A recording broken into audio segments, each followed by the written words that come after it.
Is there anybody listening? Is there anyone that sees what's going on? Read between the lines, criticize the words they're selling. Think for yourself and feel the... Good morning. Welcome back to the trailer park. I am Chanda-Masta, and this is Black Friday in the trailer park. Let me see if we launched on all channels. You guys know I'm in the new studio, and we've only done 2 shows from the new studio, and the second show crashed midway through, and I couldn't get any of the streams back up and running, so Oz had to come roadside assist me on Wednesday. So I'm gonna get this damn studio figured out. I'm trying to figure out what is the best way to launch on YouTube. Is it from my studio or from the restream? Because that was my problem the other day. But happy Thanksgiving, or day after Thanksgiving. How's everybody feeling? I know I'm feeling a little fat and sassy and stuffed and exhausted this morning.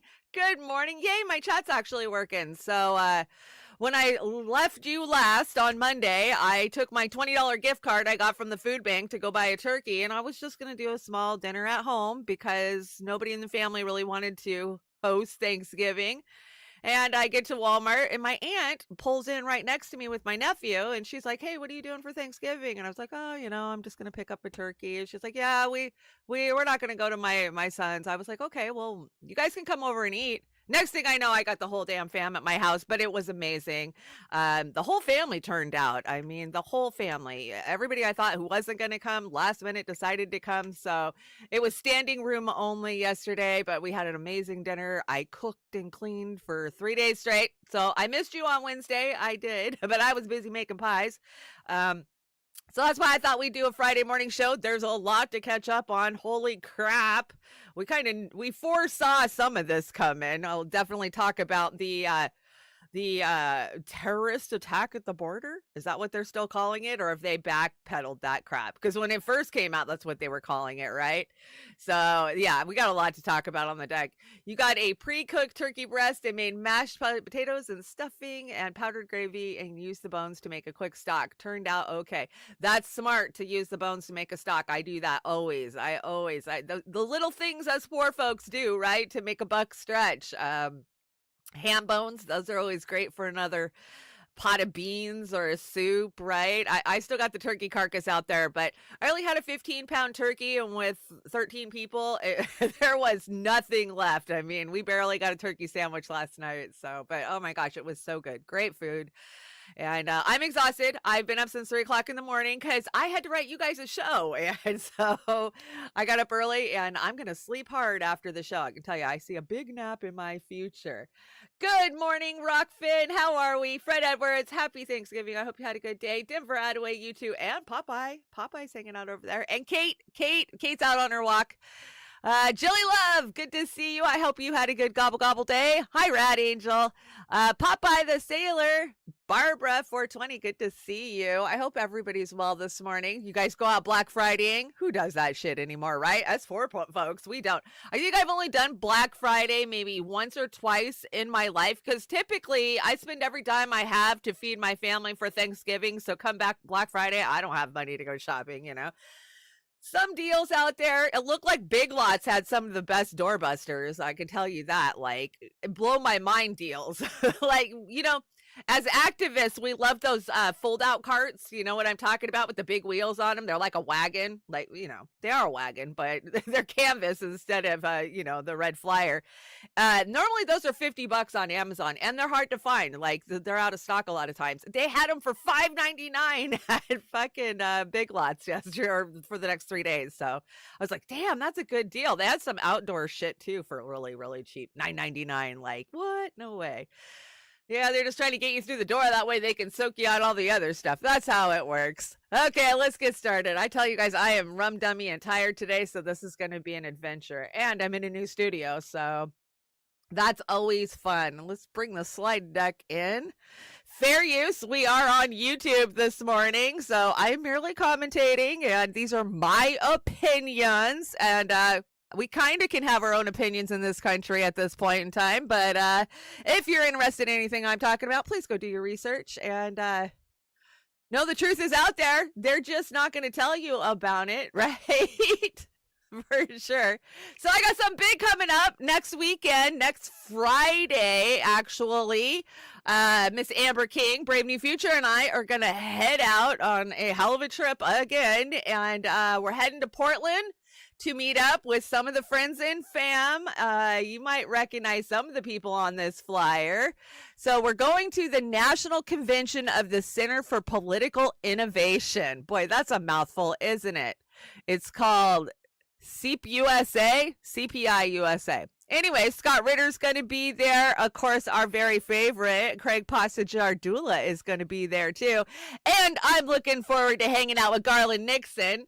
I've hung out with Garland a lot, and I didn't even know it the first few times. Like, now I think back, and I was like, oh yeah, Garland was the guy that was sitting in the chair across from me that whole day. Like, I don't know. You know, when you're busy and there's so many people around you, and you don't know everybody, years later you look back and go, holy shit, I was sitting there having a full-on conversation and I didn't understand the gravity of the person I was talking to, right? So I'm looking forward to the ideas and the networking. You guys know I haven't been on the ground to network at all this year, other than the Assange event where we got to meet the Shippingtons, and that was amazing. But I'm super excited to get out and see our fams and give Pasta a big hug. And I wasn't planning this trip until like 2 days ago when Amber said, hey, are you still going the 1st through the 5th? And I was like, yeah, no, I'm too broke right now. You know, YouTube shut me down all last month, so we made no money on YouTube, and Patreon's dropping off because, hey, it's winter and people are broke and the economy sucks. I get it. So if you want to help me out, because I was not planning for this trip, and I got $50 in the kitty to go right now. So there are all of my donation links and PayPal. I've got a spot fund me up if you'd like to do that. That's a lot like GoFundMe, or you could cash at me at Trailer Park Pundit. That's who I am. And I really appreciate your guys' support and help. And I'm so looking forward to getting out there, being live on the ground with some of our friends and fams that we've worked with for so many years, right?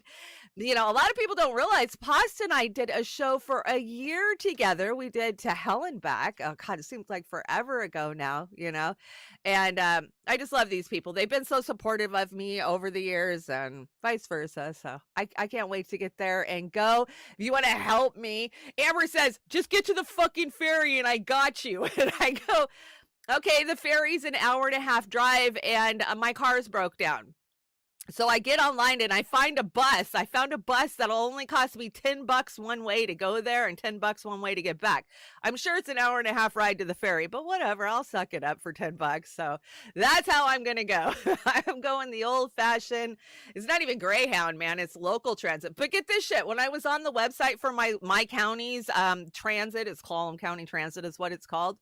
Next year, starting January 1st, they are hosting a pilot program where all bus fares are free for the whole entire year. And I live pretty rural, so some of these bus rides are a good hour-long ride to go from the side of the county to the other side of the county.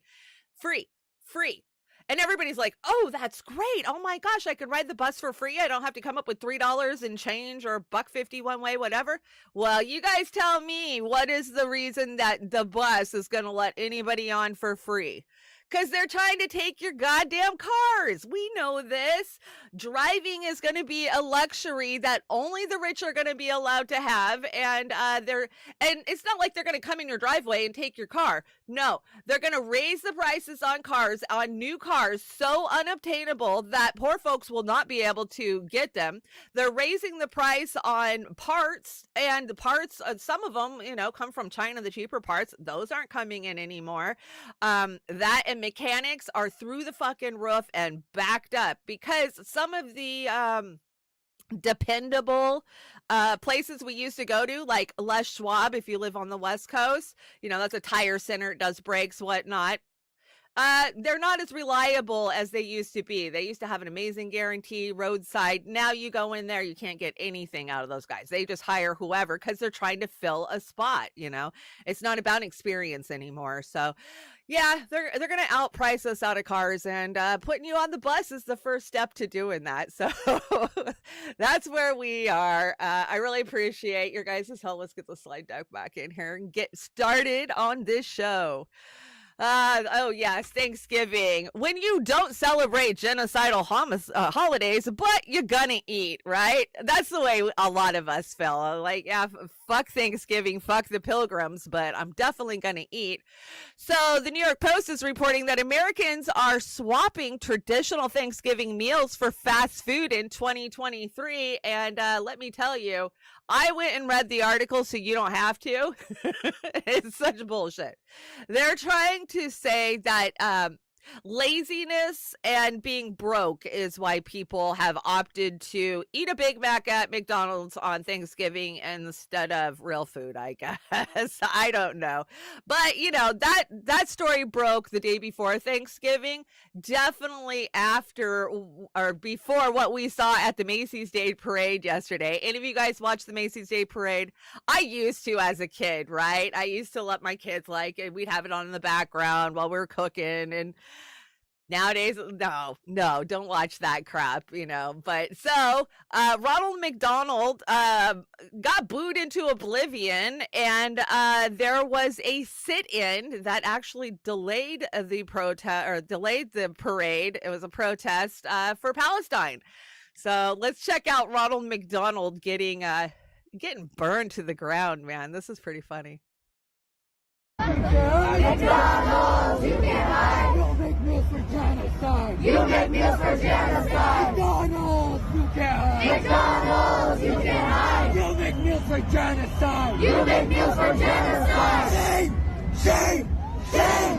Shame! Shame! Shame! Shame! Shame! Shame! Shame! Shame! That is too funny. Let me tell you. I got to learn that chant so I can sing it every time I go into a McDonald's. I love that they did this. I hear there was a bunch of other protests too. It wasn't just Ronald McDonald, because, you know, the BDS divest list is pretty darn long when it comes to these corporations that we're turning our back on. So you're going to see throughout my deck today and throughout our deck tomorrow for Beauty and the Boomer, somebody AI generated all of their logos with blood pouring down them. There's no other way to describe it. And so I've sprinkled them throughout our show for the next 2 days, so you guys will know who to not buy from anymore. But I've got the smartest chat on the internet. You guys really are. You guys know who not to trust, who not to support. It is a thing of beauty to watch you guys. This has been pretty controversial. So TikTok says it's not the algorithms. Teens are just pro-Palestine.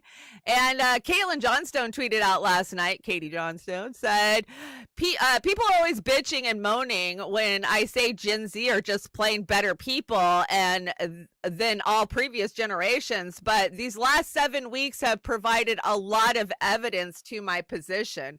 And, you know, yesterday I had my 17-year-old nephew who's going to turn 18 next month here. And I got to tell you guys, I'm so fucking impressed with this generation. I really am.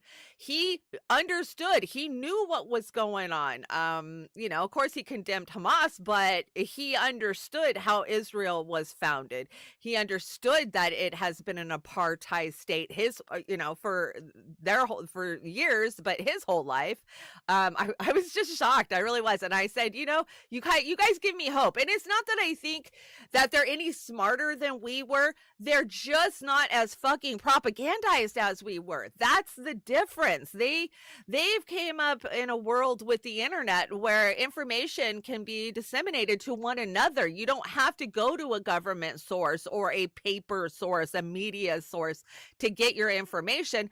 They're getting it in real time. TikTok, for as much as I don't like TikTok, and you guys know I don't TikTok. I have a TikTok. I haven't logged into it in a year. TikTok is allowing these kids to move information around and the truth about what's happening to the Palestinians. Now, they still are buying a lot of the propaganda that Israel is selling because they don't know to decipher, that the government's lying. But I was very fucking impressed. I really was.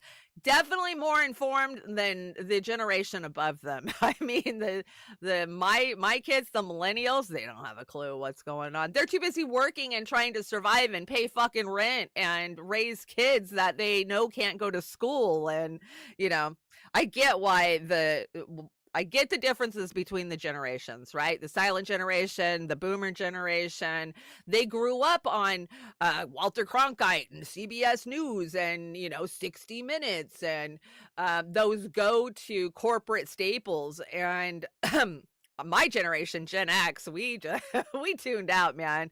We really did. But I got to say, I am a little impressed with the kids. I am. They know a lot more than we knew.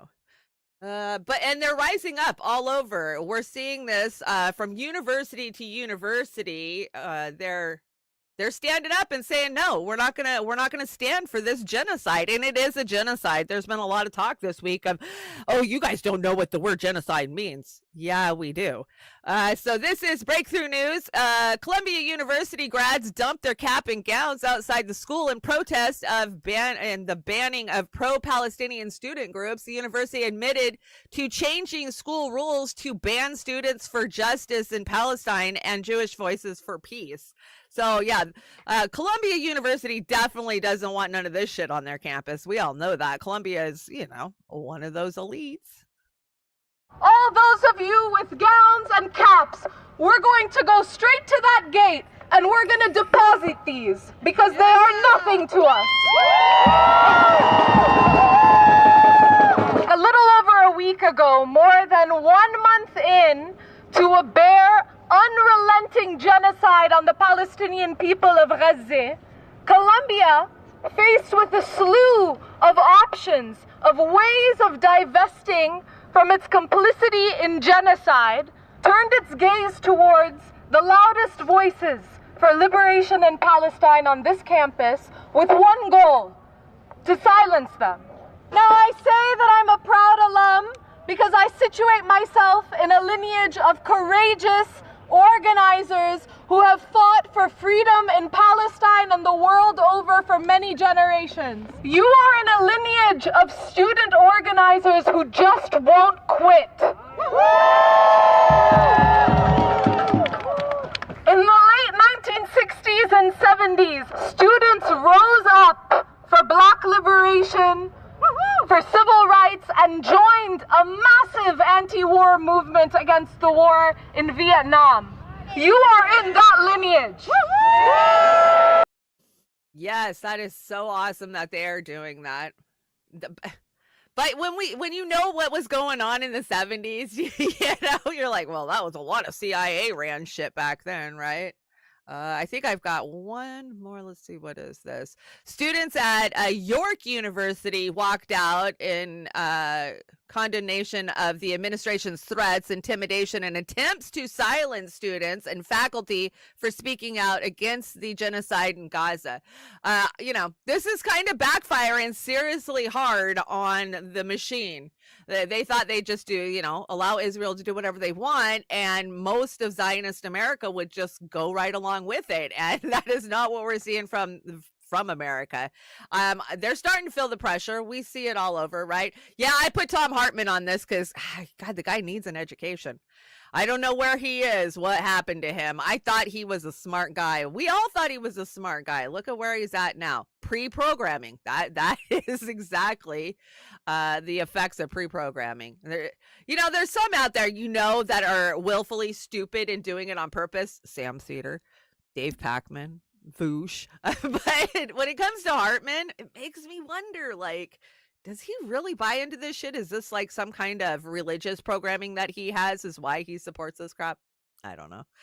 Let's see. Jax Page. Jax, I hope you're having a great holiday down there in Mexico. And let's see. What is this? I gotta transition. I'm a little slow today. I'm moving slow. Maybe I need more coffee. Breaking. There was a vehicle explosion at the Rainbow Bridge in Niagara Falls between U.S. and Canadian border. Was an attempted terrorist attack with a lot of explosives in the vehicle at the time, quotes Fox News. Oh, let's see what Fox has to say.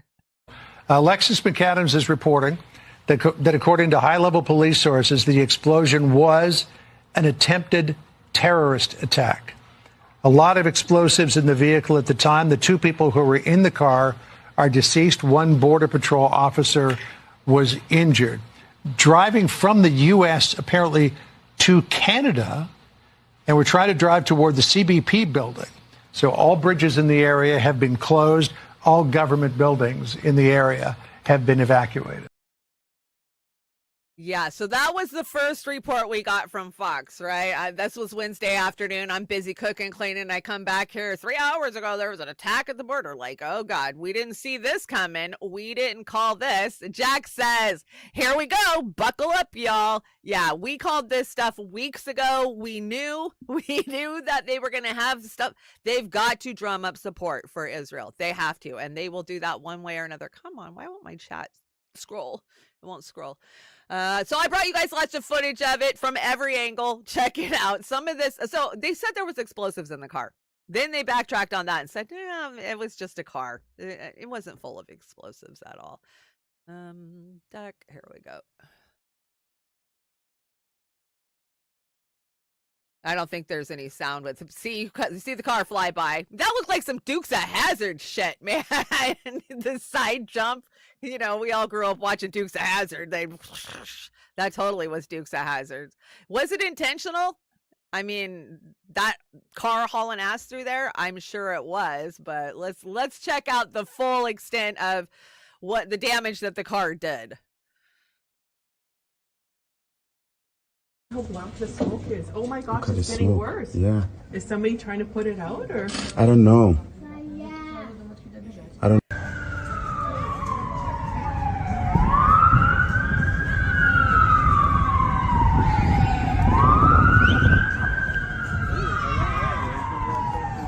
Yo, call Steve. Tell him to come back. Come back, Steve. He was busy with Slow News Day. AM wake up.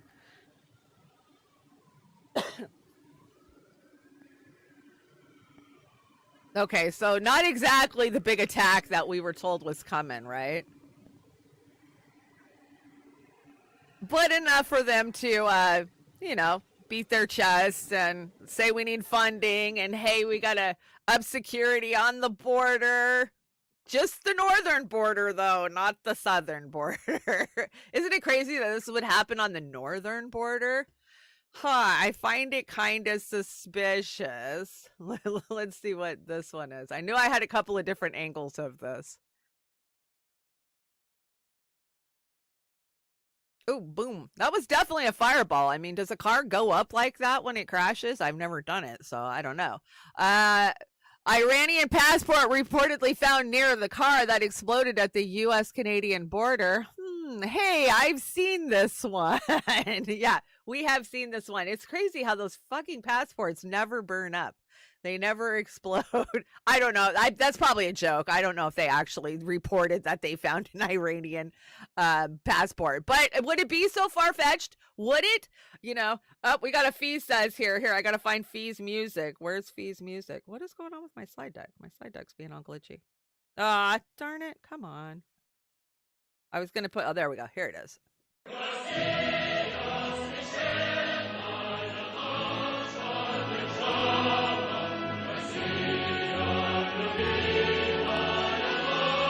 Of course, that is Fee says his music. Fee says, breaking, new false flag or what? The FBI is investigating a vehicle explosion at the Rainbow Bridge crossing between the United States. The U.S. law enforcement agency said in a statement on Wednesday, authorities in New York State were closely monitoring an incident at the bridge and state agencies were on site. The New York governor, Kathy Hochul, oh, we love her, said in a post on X on Wednesday, the U.S. State Department and border officials for both countries have not commented yet. Isn't that crazy? Have we got an official comment from them? I haven't seen one if they did. Not shocking, not shocking. But yeah, let's see. I was hanging out with Misty Winston on her show a couple of weeks ago, and we were talking about this, right? That this was bound to happen, that we were set up for it, and whether it's real or not, we'll never know. So many people still believe the 9/11 narrative, and so you could tell people anything and they'll believe it. That's really what we come down to. So speaking of Kathy Hochul, did you happen to see the propaganda controls that she's putting out there? This shit is Orwellian, man. If I was in New York State, I'd be moving. Today I'm directing the Director of Division of Homeland Security and Emergency Services to develop media literacy tools for K through 12 in our public schools. This will teach students and even teachers to help understand how to spot conspiracy theories and misinformation, disinformation, and online hate. Start talking about what we're seeing out there. Give the teachers the tools they need to help these conversations in school. And by teaching younger New Yorkers about how to discern between digital fact and digital fiction, we can better inoculate them from hatred and the spread of it. You don't know the difference. And help prepare them for a very fast-moving and often confusing world. Oh, as if. Shut up! She needs to just shut up for sure, because they are the arbiters of what is conspiracy theory and what is truth. And they're going to give K through 12 the tools, and not just kids, teachers too, so that they can figure out what's fake news. This is just more government. And why Homeland Security? If it's a literacy thing, what the fuck is Homeland Security have anything to do with it? Because it's Orwellian propaganda control is what it is, and it's disgusting. Yeah, when you vote Democrat and refuse to look at what's happening, that's what you get. That's what you voted for when you voted for Joe Biden in 2020. And I don't want to hear, I didn't know. We've got so many celebrities out there that are just disgusted with Biden because of the economy, because of Israel. And, I'm not voting for Biden this time. Who do we see? We saw, what's his name? Wow. I got brain fog this morning. We saw Cardi B this week. Like, I'm not voting for Joe Biden. And they're like, I'm voting for Trump. We told you a vote for Trump or vote for Biden. This is exactly what you were going to get. Authoritarianism. You were going to get more war. You were going to get a worse economy. But no, they had to do the lesser evil. Trump's the lesser evil. Trump is polling through the roof right now. If you guys haven't looked, like every week his polls go up. I mean, at this point, if the election was held today, it would probably be the biggest landslide we've ever seen in election history. Well, besides, the stuff that they do, right? We know. I'm not allowed to say the R word. I'm on YouTube. Did you guys know that there was no air marshals flying this week? Thanksgiving, the busiest travel week of the year. It's busier than Christmas. Thanksgiving's always the busiest. And yeah, they don't have the budget for air marshals. Check this stupid, crazy crap out. Now, tell me this isn't setting us up for a big boom. So how many air marshals are on planes right now, and how many do you think there should be to get to a safe level? Well, Carly, we're not flying right now. The only missions that we're doing are Quiet Skies missions, and those are missions that are following the January 2021 people. So we're either on the border for illegal immigrants, or we're following folks from January 2021. We're not doing our regular missions where we're out there looking for the bad guys. So right now on most flights, you're not going to have air marshals. What do you mean by that? You're following January 2021 people. What does that mean? Exactly what she said. That means our primary mission is a little group called Quiet Skies. It's a mission called Quiet Skies that we're following people that flew into the National Capital Region in January 2021. You did not have to go to the Capitol or the rally, and you've been put on a specific list that TSA now has assigned air marshals to follow these people who have not had any type of criminal investigation. They haven't committed a crime, but yet 3 years later, we're following the same individuals day in and day out. So you're saying that air marshals are now following people that were at the Capitol on January 6th, and they're not tracking terrorists at all. Well, they didn't even have to be at the Capitol, Carly. They could have just flown into the National Capital Region. So if anybody was there for a job interview, to visit family, we even had a gentleman that was there for a funeral. They put on this domestic terrorist list just because of their geographic location to Washington, D.C. So these people did not even commit a crime. They weren't even at the Capitol. What? Do those people know that they're on this list? Some of them do, because when they go to the airport, they get the quad S's on their boarding pass, and then they have to go through enhanced security. Then they're followed by teams of air marshals on any leg of flight that they have. So yes, a lot of them do know that they're being followed, yet they haven't been vetted and they have not committed a crime. And 3 years later, we're still doing the same duty, and we followed the same people over and over for 3 years who are no threat to this country. Oh my goodness. Okay. So there you are. The air marshals were off during the busiest travel holiday of the year, even with the increased threats that they've been warning us are coming, right?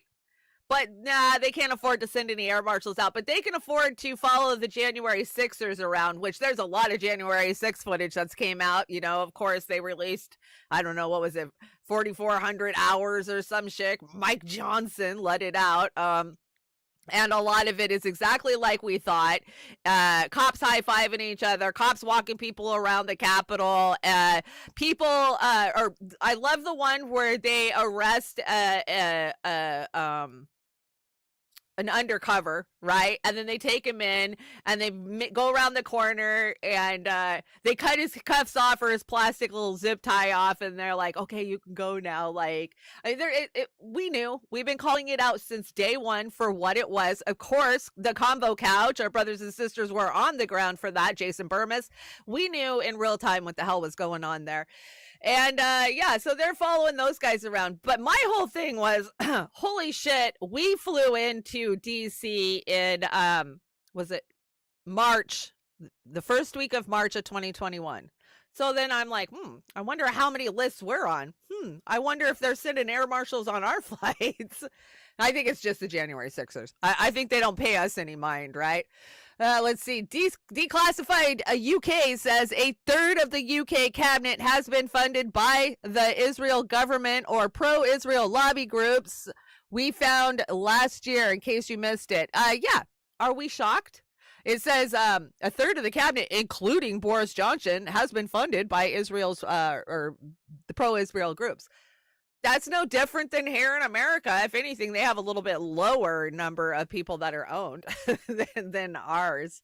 That's just mind blowing that we don't have any marshals out there during the busiest shopping day or travel day of the year. I had to bring this Rabbi Shmuley for you guys. I know everybody covered it. I think this broke on Monday or Tuesday, but this is just so disgusting. I had to show you guys if you haven't seen it yet. Of course, this is Robert F. Kennedy's second freaking growth. I mean, you never see RFK Jr. without Shmuley with him now.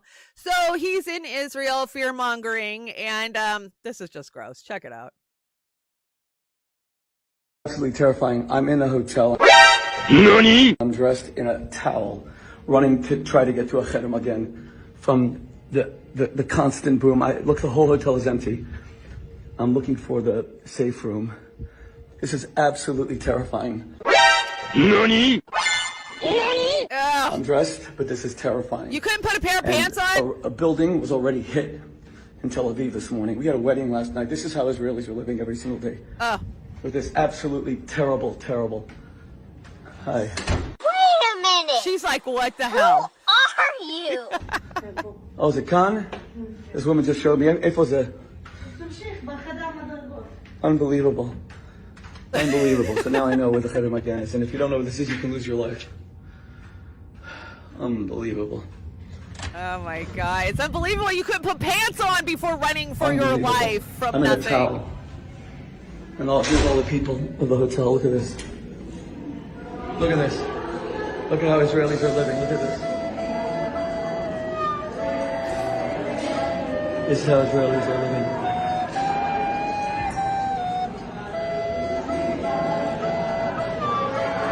Unbelievable. Unbelievable. I'm in a towel. Oh, in a it's so hotel, running scary. for my life. That is just disgusting. He could have put pants on. Let's be honest about that. It would have taken him 30 seconds to grab a pair of slacks and slip them on his way out the door. He wanted to do that. That is straight up propaganda. That guy is the sleaziest. If you think he's virtuous because he calls himself a rabbi, think fucking again.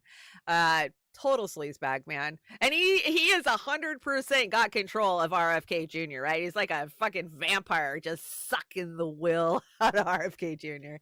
And RFK Jr. deserves everything he gets for making him his fucking campaign manager. I know he's not his official campaign manager, but he might as well be at this point.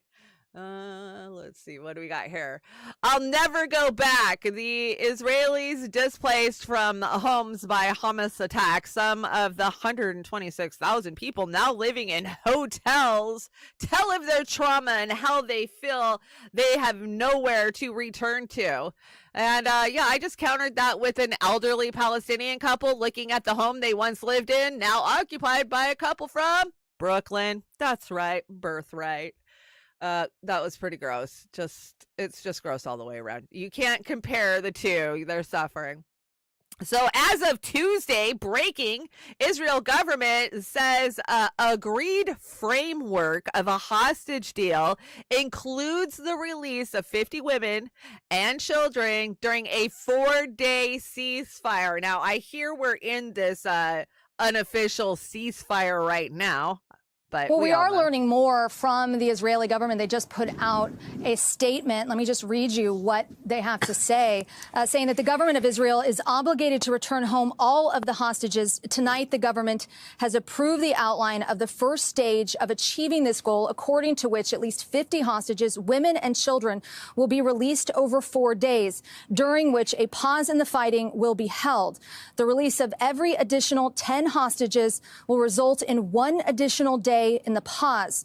The government of Israel, the IDF, and the security services will continue the war in order to return home all of the hostages, complete the elimination of Hamas, and ensure that there will be no new threat to the state of Israel from Gaza. Now, what's notably absent from this latest announcement from the Israeli government is any mention of the Palestinian prisoners, the 150 women and children that, according to a senior Israeli official, was part of this agreement to be released. And if that is still, in fact, the case, and again, we are waiting for more details to be released, specifically announcement from the government of Qatar, a key intermediary in the negotiations.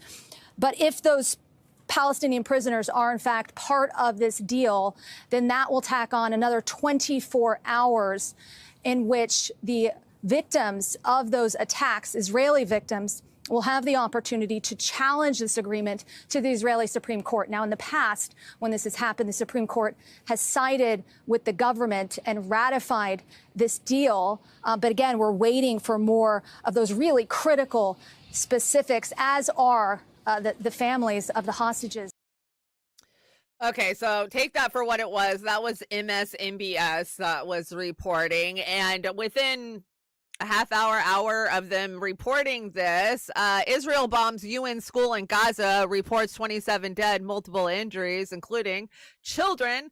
Every day, the children, right? Have you guys been watching the count? Just go up, go up, go up, go up, and you're crazy for calling it out. So Joe, shut the fuck up, shit lib, says, was this before or after the bullshit truce, right? They don't want those prisoners to be released, the Israel prisoners. I don't believe that for 1 second, because then they'd be telling the world, hey, it's been Israel that's been bombing us the whole time, not Hamas.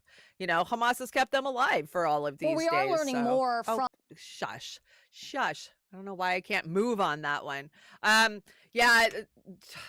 Truce for, I want a truce. I do, but a truce means you stop fucking killing. And we know Israel's not going to do that, right? They're not going to stop till they have it all. And America doesn't seem to want to back down one bit either. They're not going to. They don't care. They don't care at the end because they've got bipartisan support. Both sides. Israel owns both sides of the aisle, and we know that. This is a Jimmy Dore I grabbed this morning. Let's see what Jimmy has to say. There was some concern in the administration Oh, it's about the quiet. unintended consequence of a pause. This is why they wouldn't do a ceasefire. You want to know the real reason? Because it would allow journalists broader access to Gaza. All right, and the guys, I got it opportunity turned to up as further loud as it'll illuminate go. the devastation there and turn public opinion against Israel. That's more important than That's children's lives. why Yeah. they didn't want to do a pause in the slaughter of Palestinians, because if journalists would be able to go there and report what was actually happening. Yep, they don't want journalists But getting they in there. buried that in the article. This is like paragraph 20. I know. Michael Rappaport might see This this. should I be like the lead. Jimmy This is on why I crack. led with this. Yeah. This is the lead. This is why This is they the wouldn't lead. do a ceasefire and a pause, because then the world would see what was actually happening and they would turn against Israel. That's why. We only got so much time to kill about 40,000. Yeah, okay, so if you didn't hear that, it was really quiet. I tried to crank it up as loud as it'll go, but you guys know these clips come in different. He's saying that the whole reason they don't want a truce is because then journalists will actually get into Gaza and start reporting what's really been going on, right? How many journalists have we seen killed in the last, 50 days? Last time I saw it was 61, I believe. And I will get updated numbers for Beauty and the Boomer tomorrow night. So I'll have the updated numbers for you guys. But yeah, they don't want journalists in there. They don't want journalists getting the true story and telling us. There was no audio on that? Yeah, there was nothing I could do. It was so low. Yeah. Jimmy. I don't know who put that. Jimmy put that clip out, but sometimes they just come in. And now you watch when I hit the next clip, it's going to be so darn loud. I better turn it down. Blast your guys' ears out. Okay. So I brought this the other day and you guys were asking me who this was and I lost the name, but here we go. Of course.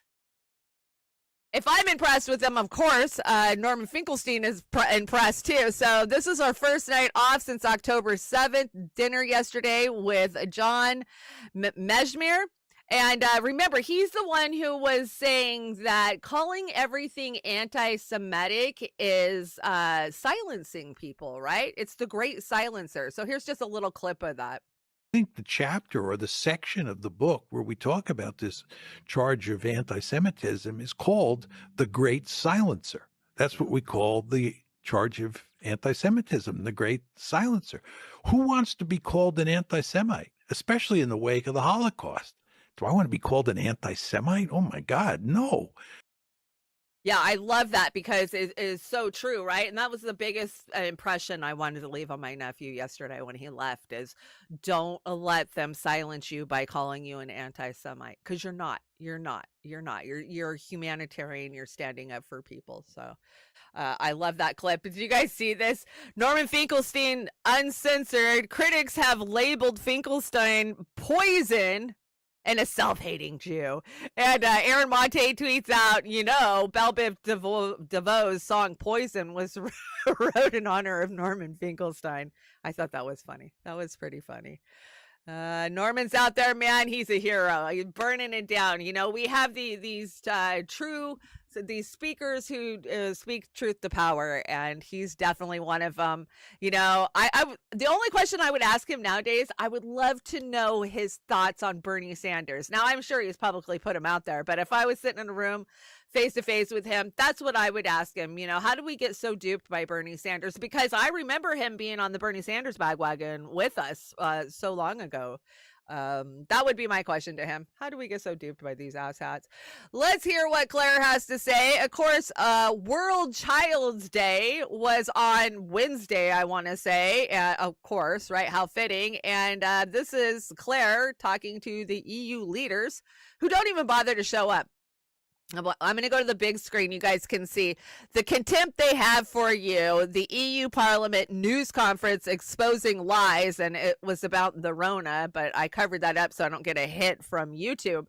But they have the same contempt when it comes to anything. They don't show up, right? How many times have we seen video clips in the last 2 or 3 weeks of Mick and Claire addressing the EU Parliament, and nobody's there? Nobody's there. And the few that are there are just there to oppose them. Let's hear from Claire. It's World Children's Day, the day when we commemorate the signing of the UN Convention on the Rights of the Child, the most widely ratified human rights treaty ever, the world united around the protection of children. Well, aren't we great? And it's about time that we wake up and smell the white phosphorus, the burning flesh of children torched alive in Gaza. Wake up and hear their screams. over the dead bodies of their parents, their severed limbs, their blinded eyes, their parched lips, their starving stomachs. Feel their terror day after day after day after day as the bombs rain down on their homes, their schools, their hospitals. On and on it goes. And all the great nations that signed this great treaty to protect children sit on their hands.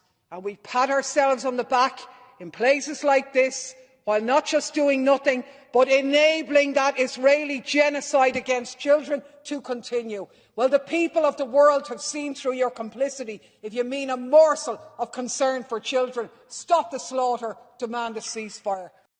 Oh, Claire, my God. I like you. You have balls. I do like I her. like balls. She does. My God.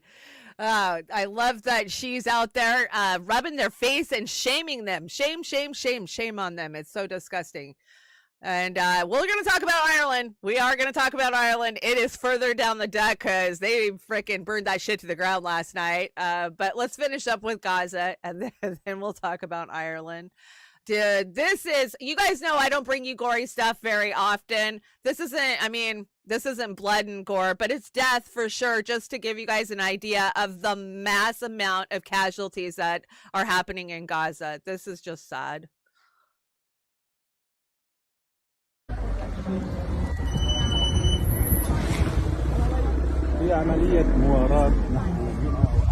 That's insane.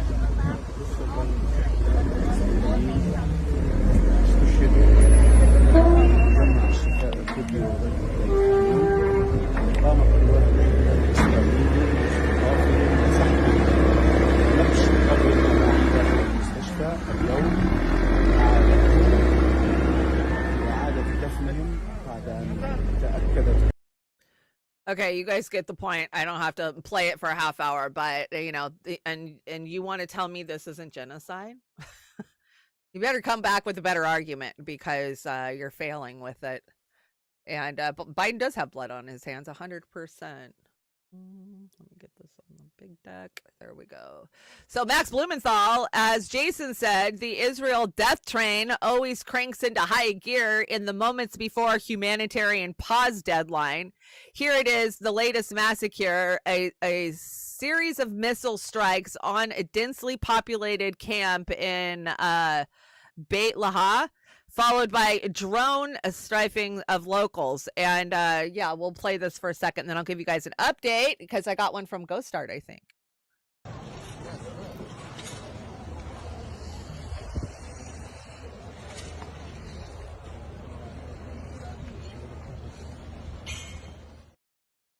Oh, that's just so heartbreaking.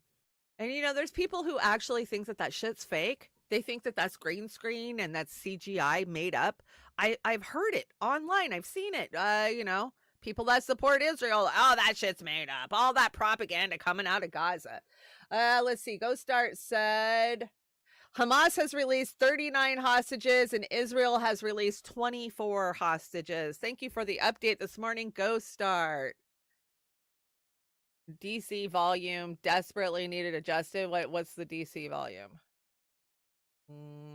Mic check. Am I okay? Yeah, you guys know. It used to be I had one volume in my old studio. For this studio, I have a volume control for every single thing. For me, for each clip, it sucks. It sucks. So I'm trying, guys. I'll get better. It's only my third day in this studio. This right here is absolutely gross. I need to enlarge it so you guys can see it. Let's see. No, I took you to the same scene. Here we go. Okay, so this might sound really insensitive of me, but I'm pretty sure those people are alive and went under there for a picture for war propaganda. Their limbs are still full of color, and there's not a drop of blood. Also, they all just happen to be sticking out feet first. Don't believe me. Don't believe everything you see on the internet. Yeah, this is the most disgusting comment I have ever received, said the person. I agree. I fucking agree. How can you look at that picture and say that they're faking that? that they wanted a building dropped on them. They climbed under there and said, "Oh, take a picture of my feet." I mean, the insanity and insensitive is so gross. It's beyond gross. I would help with the practice stream. I've done lots of practice streams. I just got to get out here. Shanda's fart mic is always kept on silent. Do I have a fart mic? I don't have a fart mic. See, that's what you guys just don't know about me, right? Okay, let's talk about this asshole, this Obama advisor, Stuart Seldowitz, right? This racist guy. So we started seeing videos of him out there harassing food vendors in New York this week, and turns out he has a history of doing this shit. And yeah, he got arrested. Is it a violation of free speech? We're going to talk about it. So let's start out with the first clip. On the Upper East Side, the NYPD is investigating the man that you see here. Now, he's accused of going on a hateful rant against a halal food worker, fueled by the Israel-Hamas war. Jay Nook's Chris Jose spoke with a man who happens to be a former Obama advisor, and who claims as well that this clip does not tell the whole story. Now, we do have a quick warning. The video you're about to see is certainly uncomfortable to watch. If we killed 4,000 Palestinian kids, you know what? It wasn't enough. It wasn't enough. Go. A viral video making the rounds on social media shows Stuart Seldowitz, a former security advisor to President Obama, going off on a hateful rant. And it happens more than once. Go. Why should I go? It's a free country. It's not Egypt here. The edited video doesn't show what happened before the halal truck workers started recording. I born here. But you're a terrorist. You support terrorism. Listen, go. I'm not support something. You support terrorism. I'm not support. You go. I'm just working here. Seldowitz telling me it only shows half the story.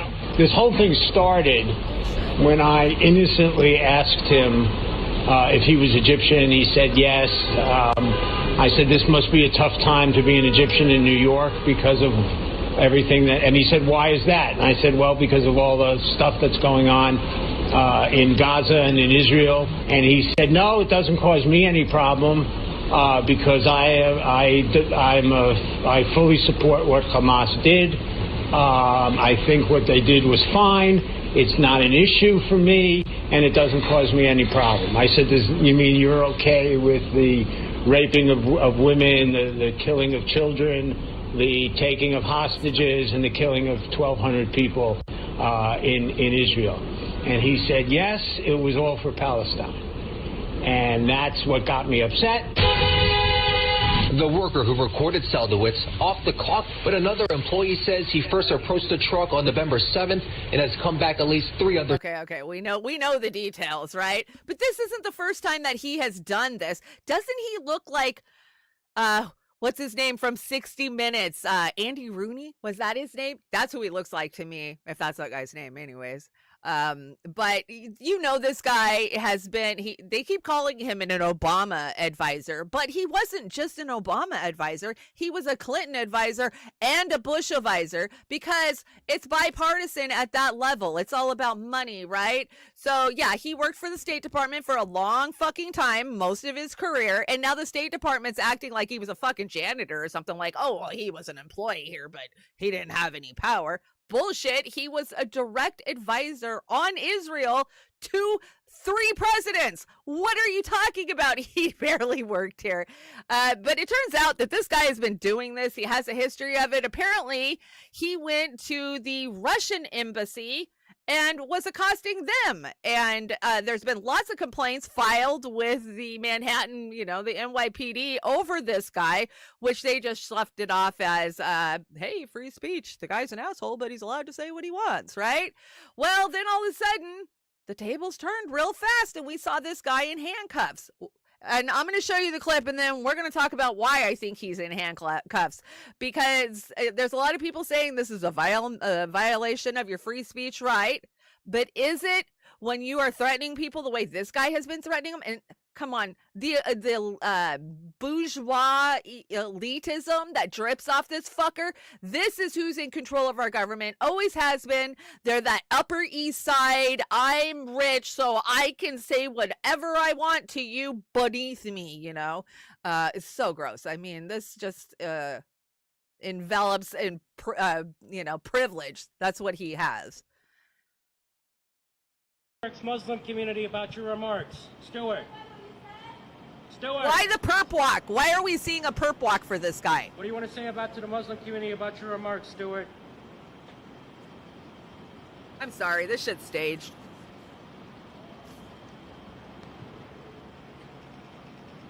They had detectives come and arrest him. They hit him with a ton of charges too. Don't get me wrong, they did. They hit him with harassment, I think like stalking, a couple of stalking charges, intimidation.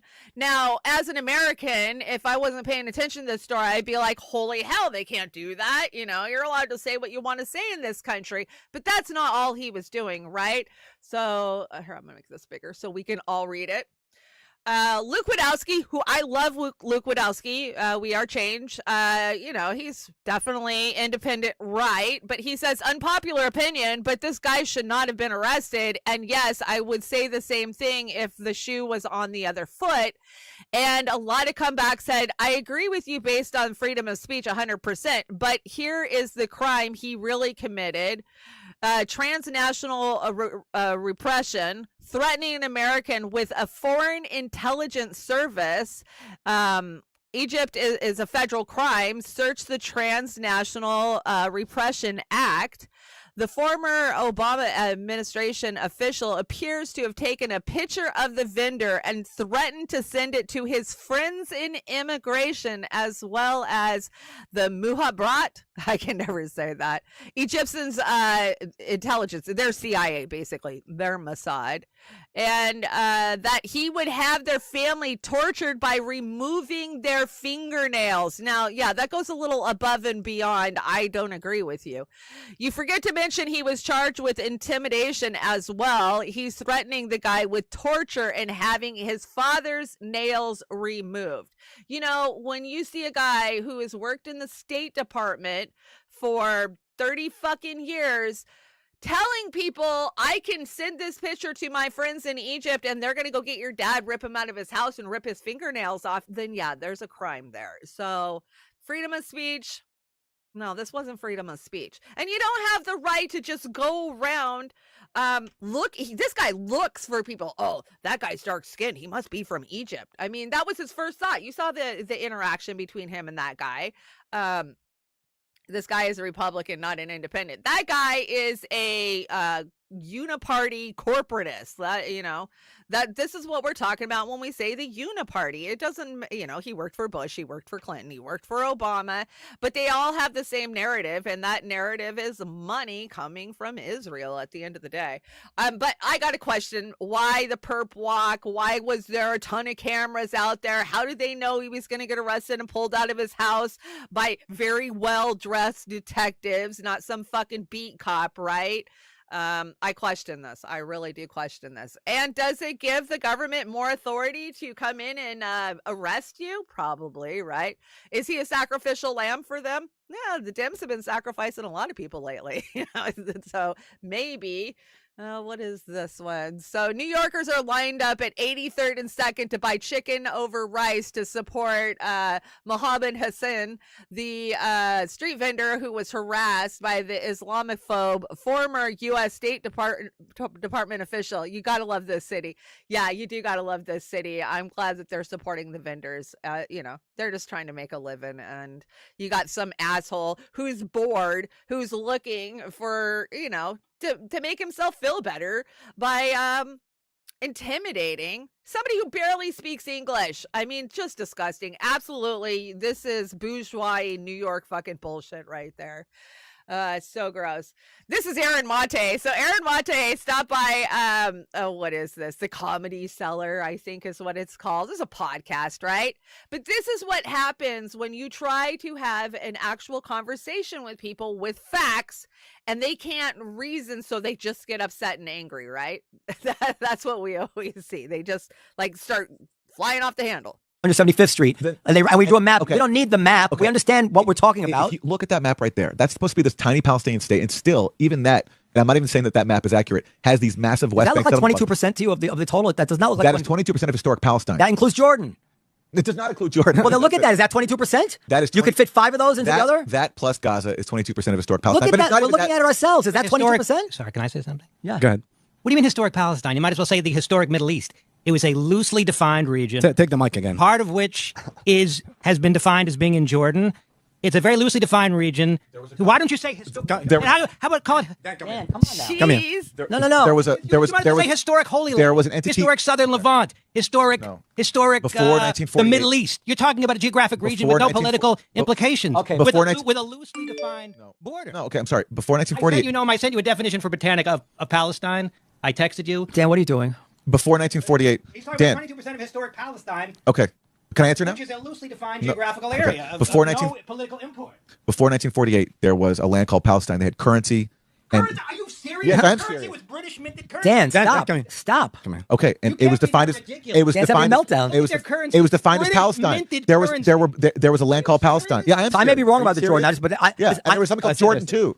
Dan, British stop. minted currency with Hebrew, Arabic, and English on it. I'm sorry. I think you No, should no, say he that doesn't. Israel's tried in good faith. But what I want to say 2 points because I'm not saying it.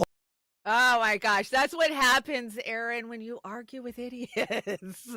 They're not reasonable. They're just going to get mad, keep ripping the mic out of your hand.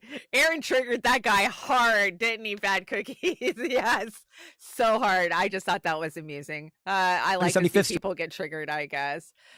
Speaking of being triggered, Pierce Morgan's been triggered all goddamn since the start of this, right? But lately it's been really bad. He tweeted out, like many, you don't seem to know what genocide means. I share a lot of concerns about the scale of Israel's response and the horrific number of children being killed in Gaza after they go after Hamas, but it's not genocide. It's not. So Reef tweets back the definition of genocide to him, and it says the deliberate killing of a large number of people from a particular nation or ethnic group with the aim of destroying that nation or group. Yeah, I think that's pretty well defined and pretty self-explanatory. I don't understand what Pierce doesn't get about that. This is Pierce and Andrew Tate. Okay, so you guys know I'm not a Andrew Tate fan. I'm definitely not a Pierce fan. And Andrew Tate is trying to put a little bit of reason in there, right? Even though he's a fucking shell and a sellout and whatnot. I'm not a big fan. This is just gross, though. Here, let's watch it. I understand why people in Palestine feel oppressed. I understand why they want freedom. I understand why they want the same rights as the people in Israel. Then here's a perfect... On that we agree. Absolutely, but nothing justifies what happened on October Well, 7th. here's where we disagree, Piers, because as a professional, when we both agree on the point that the people inside of Gaza are being oppressed and that their life is being detrimented and that they have no way of getting out, we, as a professional... And I do agree with that. I understand pressure cookers explode. You're pretending they shouldn't. You're saying that they should never explode. Nothing bad should ever happen. Saying nothing justifies terrorism. We should just be allowed to subjugate them for endless years and nothing happens. No. And I'm a realist to understand that pressure cookers explode. No, you're not. And that's what happened. No, you're not. We need a solution to the problem or it will continue to happen. You're not a realist because actually you are not accepting that what they did on October the 7th was an act of terrorism by terrorists. You won't accept that. You think actually they're freedom fighters doing some kind of resistance. And I say that is ridiculous and shameful. That's the difference between us. I understand that pressure cookers explode, Piers. Right. So you think it's perfectly reasonable what happened there? I don't think it's reasonable. I think it's a shame. Natural consequence. I think it's a shame. Ugh. Just cringe all the way around. That guy there's been so many clips going around of Pierce just saying stupid shit for weeks now. Yeah. I don't know. He gets paid well to sell the bullshit he sells, right? Oh, Oz dropped this on the deck this morning. Oz helped write part of this show because I was so busy yesterday. Thank you, Oz, for all your help. And yes, shame on the world. I agree. Shame on the world. Shame on the world. What can you say other than that? Live scene, go back. I'm starting to get the studio down a little bit. Okay, we made it through the Gaza section. Let's talk regular news. Oh, we got a timeline cleanse. I brought you guys the biggest tumbleweed I've ever seen. You got to check this out. What would you do if you're driving down the road this tumbleweed came for you? Look at the size of that thing. It's like a house. Okay, maybe a Volkswagen or something, but still. I love watching the tumbleweeds when I'm out traveling through the country. One time I got one stuck under my car, drug it all the way home. This dog finds its older brother, it thinks. Aw, how cute. Pretty happy. The dog's like, hey, why do you look like me? Why are you so much bigger than me? Get back here. Too cute. Too cute. Okay, timeline cleanse. Let's talk about the news. Let's talk about puppies. Did you guys hear this? Oh my gosh, this is heartbreaking. From coast to coast, I think there's 11 states so far, in total 10 states, but it's probably more now that it's been a couple of days. A mysterious virus illness that is attacking dogs. And yeah, I first heard about this on Tuesday, and it seems to be a very much a growing story. An unnamed respiratory illness is spreading among dogs, and the cause is a mystery tonight. Yeah, the symptoms are listed as coughing, sneezing, nasal and or eye discharge. It's described as a long-lasting respiratory disease that can also cause pneumonia. So clearly this is really very serious. And the illness has been reported now in 10 states. The closest here, not that far away, Indiana and Illinois. And joining us live with some advice for dog owners is the owner of Arbor Point Veterinary Hospital in Canton, and that's Dr. Michael Petty. Dr. Petty, really appreciate your time. It's not confirmed in Michigan, as I just mentioned. It's close, so I'm wondering if the best advice is to just act and assume as though the illness is already here.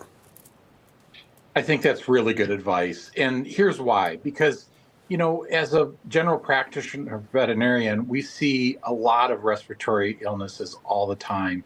And, you know, we don't always know. We don't have the ability to do a quick diagnosis and know it's caused by this or that. Yeah. And there's at least a dozen of them out there. So.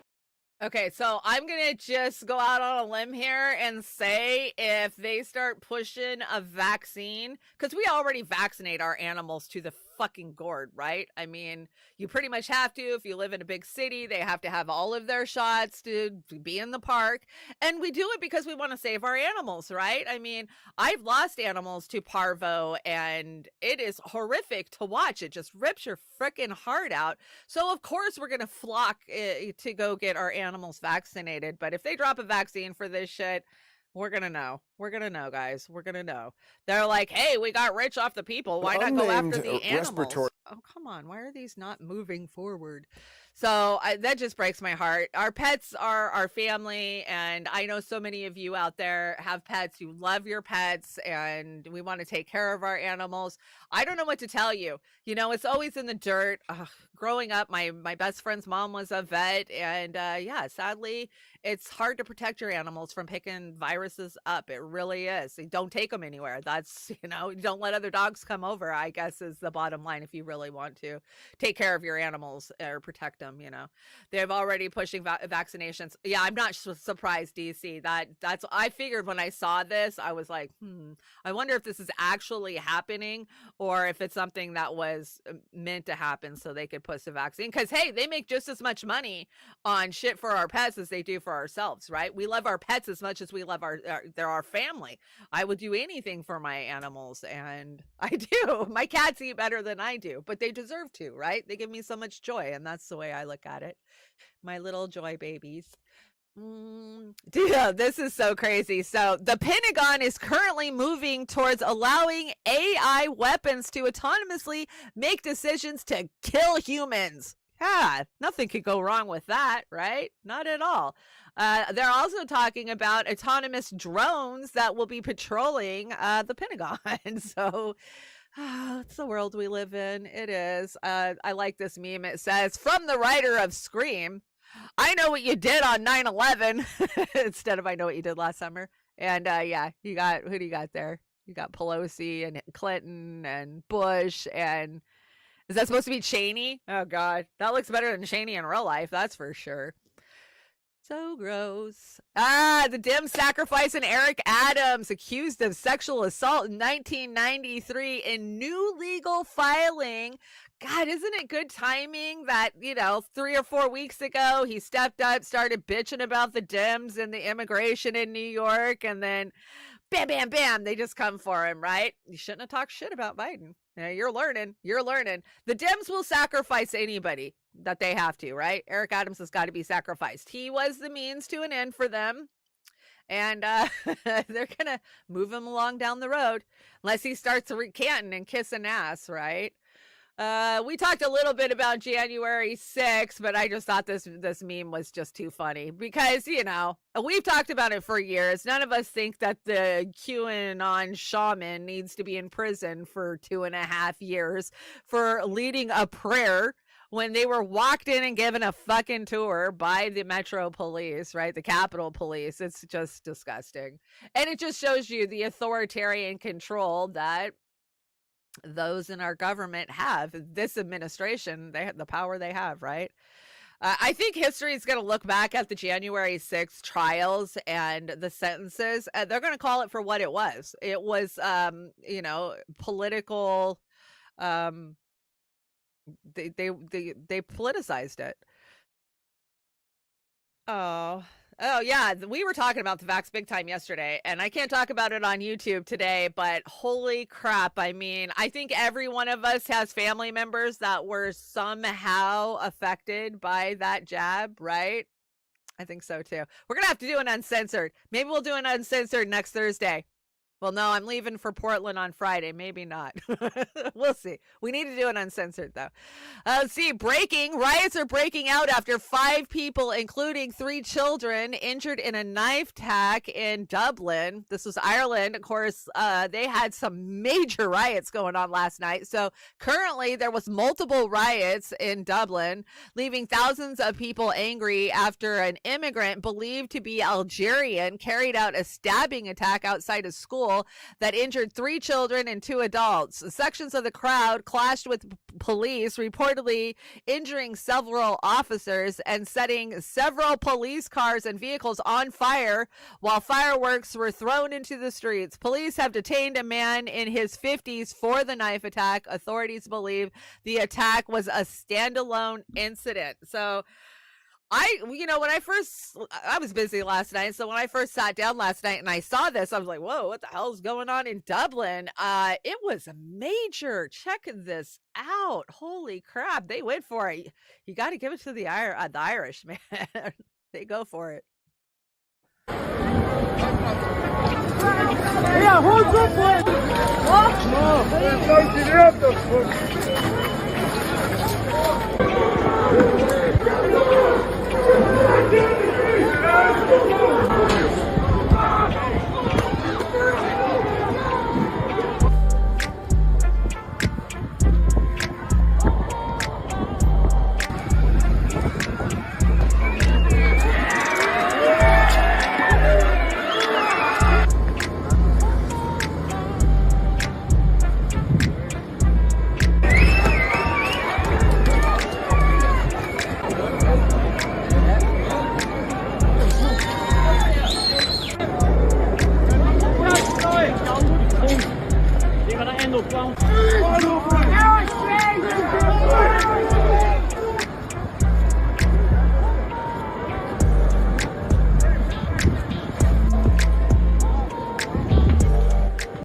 Wait, was that guy holding onto a power line? That's not very damn smart. Even if it was dead, not very smart. But I'm always inspired by the way they rise up. But they've had so many years of oppression. That's why they rise up, right? They're trying to say that this was due 100% because of immigration, that they set the immigration office on fire. I'm not buying that story. I don't know what the true story is, and I'm not going to pretend that I do, but I'm not buying the story that they're just pissed off about immigration. I don't know. What do you guys think? You guys think it's just because of immigration and that's why they're acting this way? I don't think so. You know, we know that these big riots and protests, there's always multiple factors that factor into these. Pelosi's daughter said that the shaman didn't do anything wrong and the insurrection was a joke. Yes, Jilly. Jimmy covered that, I want to say, on Wednesday's show, or was it Friday's show? He did a really great job, so I didn't bother bringing you guys the clips, but wasn't that gross? That was so gross. And it just goes to show you they have their public position and their private position, and we know that about the Dems, right? Remember, WikiLeaks Hillary Clinton emails taught us that. Jimmy did a good job on that, though. I think I got this one from Oz. Let's see what it is. It says, high school lunch in Rome, Italy. 98% are local homemade with local grown and produced ingredients. There is no school board contracts sent to the lowest bidder with association to the fast food or soda companies. And that's it, right? Capitalism is why we have the food we have for our kids. Yesterday we were eating. My family loves to eat when we get together, and we went all out yesterday. Holy crap, we had so much stuff. And my aunt shows up with a bunch of crackers and different cheeses, breeds and stuff. And she whips out a can of Cheese Whiz, the spray American cheese, the one. And she puts them on a cracker and she pops it in her mouth. She goes, "Oh my God, that's so bad. Why is that so bad?" She's like, "This must be rotten." And I look at the date. I'm like, "No, it's new." "What do you mean?" I go, "No, it's always tasted like chemicals. It just really tastes like chemicals now." Like the stuff that used to be really bad is really, really bad now. It makes me sad that, American kids are forced to eat prison food because a lot of the food programs around the country have the same suppliers that the prisons have. No joke. Go check it out. It truly is true. It's so gross. My family loves to say stupid shit. Oh, whose family doesn't, guys? But you got to just love them, right? I was so happy to have my whole entire family all in the same, tiny little space together. Everybody's doing well. So many of my family, you guys know from my years of To Hell and Back that a lot of my family was on fentanyl. And to see them getting clean now, and yes, with the help of Big Pharma, MATS, medically assisted treatment. So they're having to take a replacement. When you rewrite your neural pathways in your head because of addiction, you have to do something about it. I hate to support Big Pharma, but it is saving lives. I will tell you that it saved my daughter's life. It saved my brother's life so far. And it's just warmed my heart to see somebody who was struggling so bad walk through the door and they're clean and they're like, "Yes, I'm going to outpatient. I'm, doing this. I got my life back together." Prayers have been answered for my family that way, and I'm so thankful. And I hope other families, because fentanyl is destroying our country. It absolutely is. We can't talk about it enough. When our government or our elected officials want to talk about fentanyl, all they want to talk about is China. This is all China's fault. It is not all China's fault, We have an addiction problem in this country, and it stems from a lack of community. We have no community, and we know that. Okay, enough preaching about addiction. Let's see. Oz put this one on the deck. It's Sam Husseini. What does Sam Husseini have to say? "I spent much of the last 3 years investigating the origins of COVID and biowarfare." Ooh, Oz, you're going to get me in trouble. "If there's anything we should understand as a result of Israel getting away so far with genocide against the Palestinians is that there is no ethnic limit on what the global elite are capable of." Oh, God, that's so true. "Unless they're really accountable, there will be increasing disasters, including biowarfare, which poses an existential threat to much of humanity." Yes, I agree with that, Oz. That was a good one. I saved a lot of the good stuff for tomorrow night's show. So you guys are going to have to join Beauty and the Boomer because we got a lot of the good stories over there. That's why I quit doing Friday shows, is because I was stealing so much good content from Beauty and the Boomer, and I didn't want to do that. But I didn't get to see you guys all week, so I had to do a show this morning. I'm a little addicted to you. What can I say? DARPA boy. What's DARPA boy up to? Guess who just brought back Pizzagate? Oh, Elon, you didn't. Days after promoting anti-Semitism, Elon Musk has moved to another vile conspiracy theory. Don't be talking about that. Breaking, Elon Musk says it's time for mass deportations in the United States. Oh, God. This guy, and I love how he's supposedly bringing back Pizzagate, but hello, he was dressed as the fucking Baphomet for Halloween. Do we not remember that? As above, so below. That's exactly what Comet Pizza's symbol is. Here, look, I brought it. It's on the bottom. And so Elon's calling this crap out. I know Elon's been to those Hollywood sex parties. We've reported on it. I've showed you pictures of it, you know, when he was kicking it with Amber Heard before they had a Petrie baby. Yeah. So this just makes me go, what the hell is he talking about? He's right there in the freaking ring with them. So this makes no sense to me that he's bringing back Pizzagate. He's involved in that shit. What are you talking about? It doesn't make any sense. Censorship's been on a good scale all week. Let's see, what's this? I think this is, who is this? Facebook, or is this, I don't know. Oh, this is the stupid community notes. Okay, so the account again falsely includes Israel in the perpetuation of 9/11 attacks. This is inaccurate. Osama bin Laden planned and funded the 9/11 attacks in the name of Islam, said so on the video, and wrote a letter explaining he did it to oppose the U.S. and Israel. So that is the official community note fact check that is now up on X for 9/11. So there you go. I love where it says, this is inaccurate. Osama bin Laden planned and funded it. He even said he did. Okay. Especially when you know that he worked for the CIA all those years.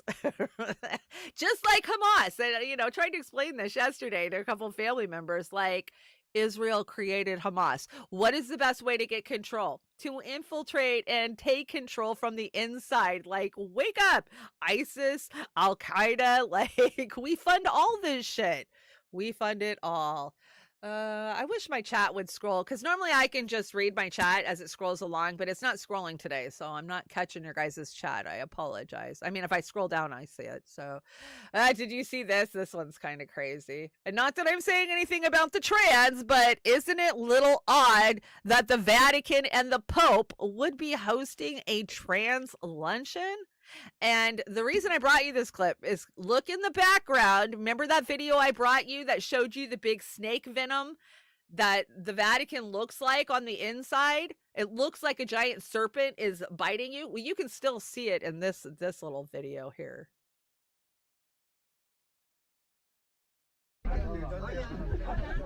Hello. Ay, no, vos no te la querés comer hasta el ¿no?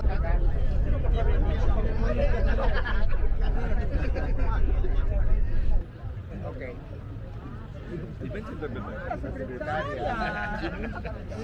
He left her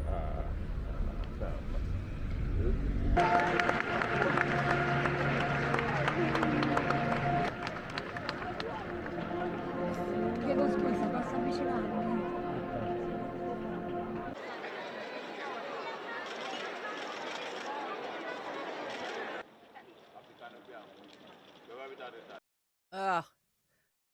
I don't know. That just seems to kind of go against everything they've preached for, you know, thousands of years. But it just goes to show that they're willing to, you know, the global elite that are in control. And I know nobody wants to believe that the Vatican is full of Satanists, but they are. They are 100%. Like, yeah, they'll suck them in, right? Ukraine kicked out the Orthodox Christians, arrested top priest, and now has mass trans. Yeah, they did. They did. 100% they did. You're not wrong, Jilly, for sure. Ancient secrets. Yeah, that background just creeps me out, though. Let's see. I'll get to it. Oh, yeah. Pretend you're a woman. Because we act like that. I'm trying to get to that part. Hold on. There we go. There it is. See, there's the snake fangs right in the way. You see them? The white. Those are the snake fangs. And then, of course, you've got that crazy, like, I don't know what that thing in the background is. It's just, yeah, there you go. There's the snake. See the top of the mouth? It even looks like a snake. The ceiling looks like the inside of a snake's mouth. Right down to the print. So crazy. Not crazy, though. Oh, these guys are so bad. Look, I didn't bring you guys the good MSNBS clips because I saved those for Cream of Bullshit tomorrow, but let's check this shit out. Trump. They are so scared of Trump. You're going to look like idiots because he will get away with, he will imprison, he will execute whoever he's allowed to imprison, execute, drive from the country. Just look at his past. Trump's going to execute whoever he wants. That's what he just said. That's what Morning Joe just said. He's going to do whatever he wants. He's going to arrest people. He's going to, you mean like the Dems have been doing for the last 2 years? Yeah, it's already happened. The Democrats did it. They politicized and weaponized these systems. But, you know, I love that Al Sharpton's just sitting there so staunch. These guys, man, they just spew nothing but 100% bullshit. I thought that was set on move. Let's see. In case you didn't know, every single McDonald's French fry comes exclusively from Bill Gates and his genetically modified potato farm. Every single one. Don't worry, he loves you. He does love you. And he wants you to eat his poisons because he's on a depopulation agenda. You know, I had to break it to some of my family yesterday that their favorite organic vinegar, Bragg's, is now full of Bill Gates's appeal. So, yeah, that was pretty heartbreaking. They're like, no way, no way. I'm like, yeah, I swear to God, Katy Perry and Orlando Bloom bought it, and then they made a deal with Bill Gates to supply the apples so they'll live for, you know, a year. Is that what they say, that appeal? It makes produce last for like 6 months to a year. Yeah, I don't think you want to be putting that in your organic, you know, what you use your organic vinegar for. That was a little heartbreaking. We're going to skip this one. But I do like this meme. It says, Jack Black and Jack White are both talented musicians. I propose a head-to-head competition to find out an ultimate music Jack. We'll call it the Jack Off. Yeah, I do like both of them as musicians. That's for sure. This is... the mock execution ritual that the Masonic Temple does. Now, I've been to a couple of these. They're crazy. They're called initiations. Yeah, you've got to go through this before you get installed. Yeah, it's an installation. That's what it's called. It's so gross. I guess I'll show it to you guys. Let's watch it. If you've never seen this, you're in for a treat.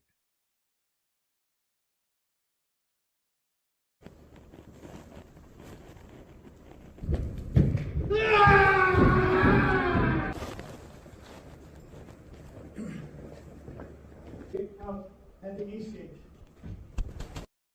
Grandmaster Hierobeth, I'm glad to meet you, Vassalon. Give me the secrets of a master mason, or I will take your life. This is no time or place for the man, no secrets. Talk not to me about time, place, patience, or the completion of the temple. Give me the secrets of a master mason, or I will take your life. It behooves you in this rude and violent manner thus to demand no secrets. Notice the checker floor. If you get found worthy, you'll then receive them lawfully as I have. You have passed Jubila Jubilo. Me you cannot pass. My name is Jubilum, well known for my determination of character. What I undertake, that I do. Give me the secrets of a master mason instantly, for I will take your life. I will not. What? Still persist? Then die.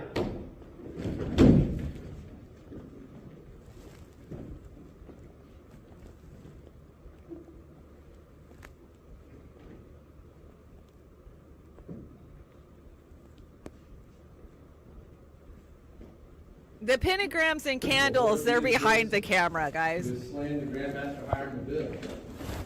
This is no time for reflection. What shall we do with the body? We'll bury the brother to temple in the love God. They practice this shit, but they don't do it in real life. Agreed. Wink, wink.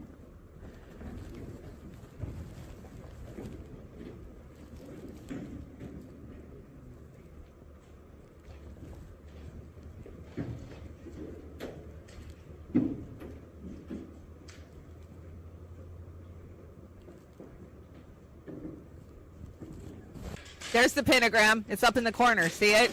It's the Baphomet head. It's right there.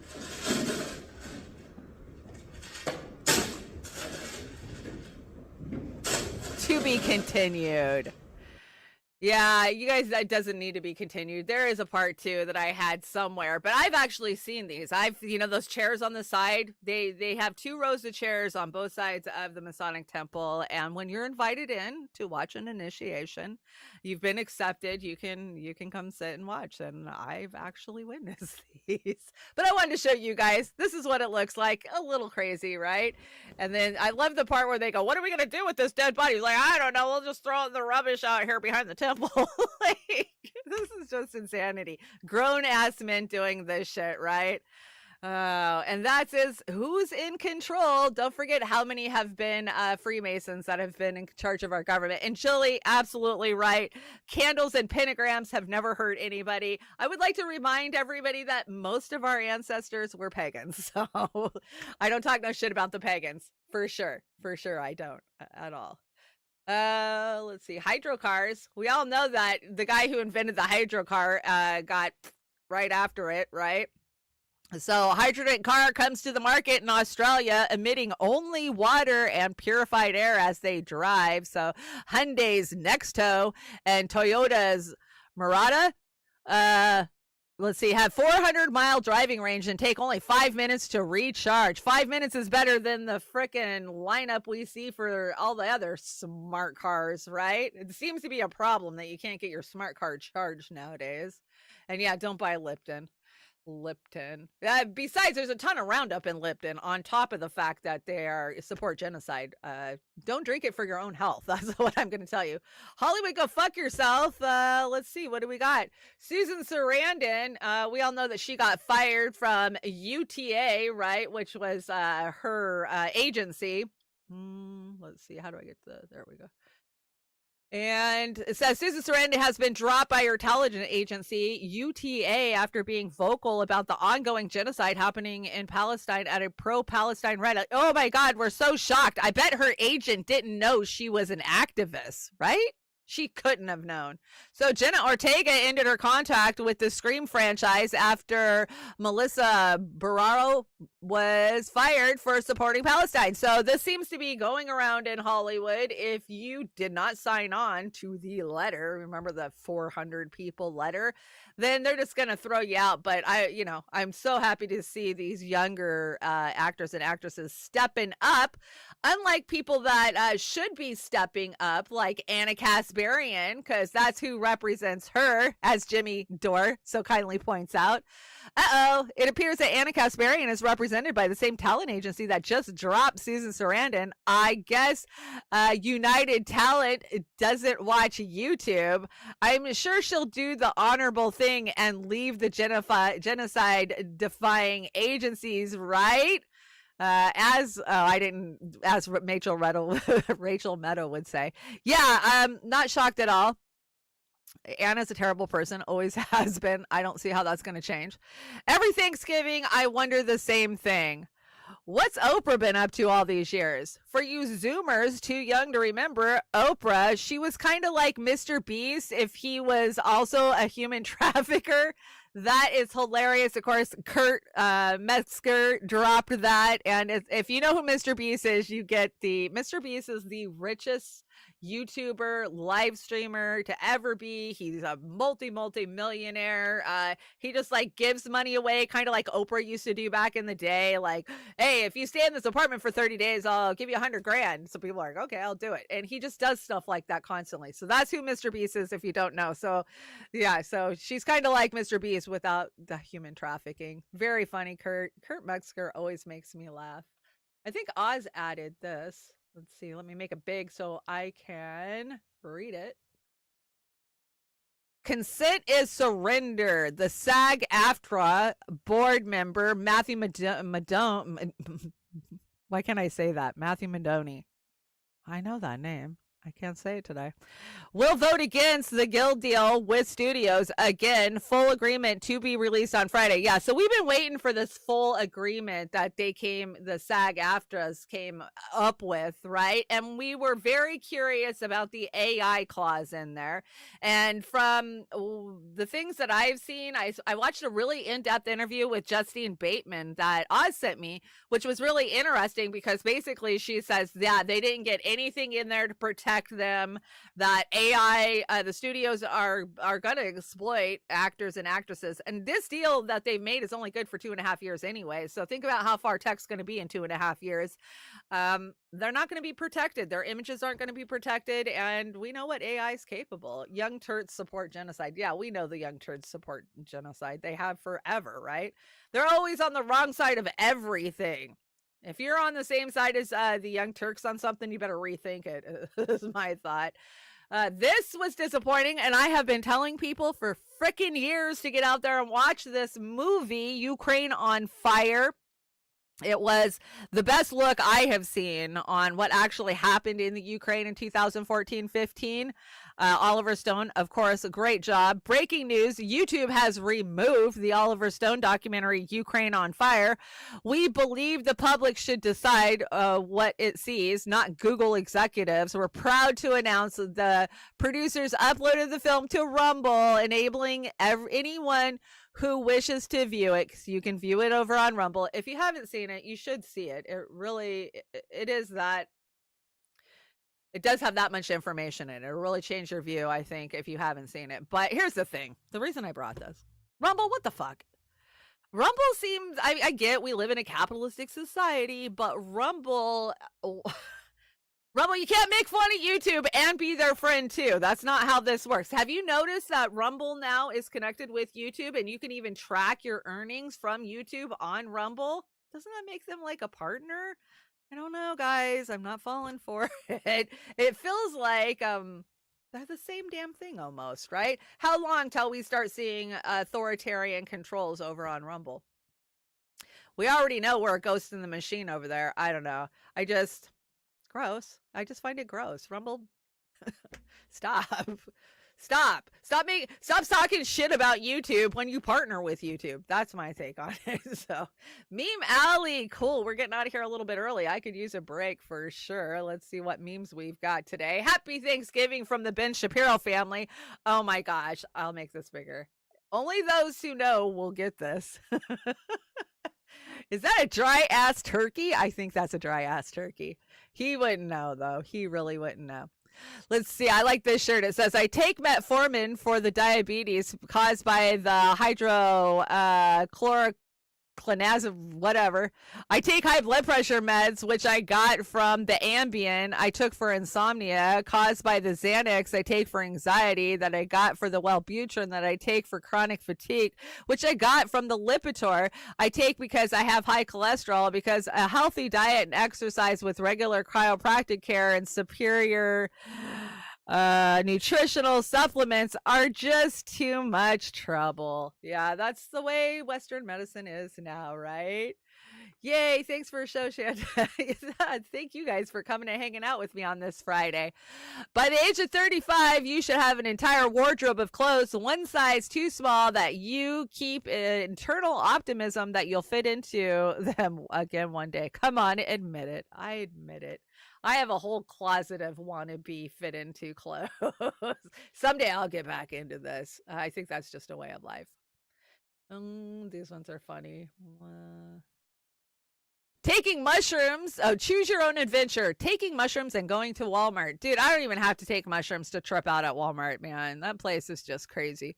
When you and your cousins come back from taking a walk before Thanksgiving dinner, yeah, the attitude yesterday was, may your cannabis and coffee kicks in before your reality. And, oh, that reminds me. There's a movie or a series over on Netflix called 1899. And at first I started watching it and it was kind of Titanic-y. It's on a ship. It's right around the same time as Titanic. And then it just takes you and throws you for a mind twist. And it's like Matrix, but in the 1800s, but it's a total mind twist. I think you guys would really enjoy it. So check it out if you're looking for something to watch. And here's the cool thing. It's an international cast. So some of it will look like it's dubbed, you know what I'm talking about, where their mouths don't match up to the words. And that's just because it was filmed, the way it was filmed was with actors from so many different countries that for the most part is in English. But there is a few times back and forth so that they will have it dubbed because for it to be realistic, think about if you were on a ship in the late, 1800s, how many different nationalities would be on that ship, and that's why they were trying to make it more realistic. Check it out. You might like it. I like the whole mind bend of, it being kind of matrixy for sure. There's nothing to watch anymore, man. I'm telling you guys. So anytime I find something that's worthwhile, I will tell you. We are anonymous. I don't know who made that, but that's pretty funny. Imagine being a Native American in 1492 and seeing this creepy thing step off a ship. No shit. Oh my God. You would be like, what in the fucking planet did that thing come from?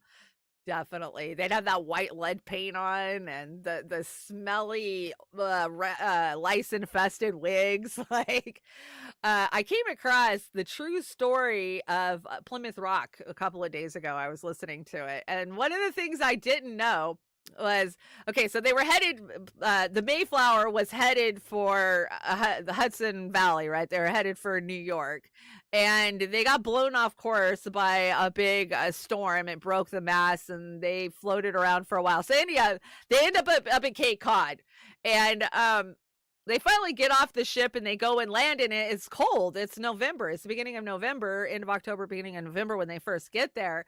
And the natives knew it was too cold on the coast, so they would go inland for the winter, but they left all their seeds and planting stuff because they would grow there. And the first thing the pilgrims did was get off the ship and go steal all their fucking seeds. That is no joke. And get this, they left them an IOU that said, we will pay you, and they never paid them. I was like, oh, well, that's totally American. So the first chief, which, Squanto was the translator between the first chief and the pilgrims, he said, they never paid us for the first seeds. Why will we trust them? Like, yeah, that hasn't changed in all of these years, has it? I just thought that was funny. What is this one? When you're 4 whiskeys deep at Thanksgiving and someone asks what you think about the government, it's showtime. I did that a little bit yesterday, not too much, just with my nephew because he likes to talk politics. So I didn't really do it to anybody else in the family. I was thinking that before we steal their continent and condemn them to hundreds of years of persecution, the last thing we could do is have them over for dinner on Thursday. Yeah, that's not how it went down at all. At all. They were starving, and the natives brought them food. Let's see, we got a question here. What is the question? Your friend takes you to a casino and gives you $50 to gamble with. You win $100,000. How much do you give them? A, $50,000. B, $50. C, $1,000, or D, nothing.